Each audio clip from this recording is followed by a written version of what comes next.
nima uchun er-xotin qabulimga kelganda albatta birinchi o'rinda irsiy kasalliklar bor yo'qligini so'rayman. Nima uchun bu tekshiruvlarni o'tkazaman? Shularni bugun sizlarga ozgina tushuntirib bermoqchiman. Masalan, bitta qog'ozni siz seyfda saqlaysiz, ikkinchi qog'ozni tashqarida ochiq joyda saqlaysiz. Qaysi birida birinchi o'zgarish bo'ladi deb o'ylaysiz?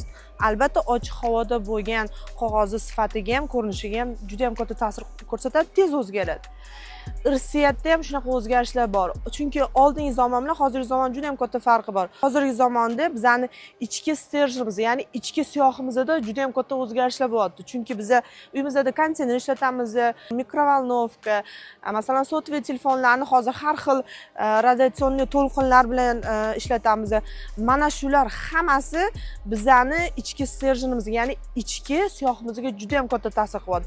Shuning uchun hozir homila tushishi, homiladorlik kechikishi, bolalarni irsiy kasalliklar bilan tug'ilishi, autizm kasalliklari paydo bo'lishi, mana shular sababchi bo'lyapti.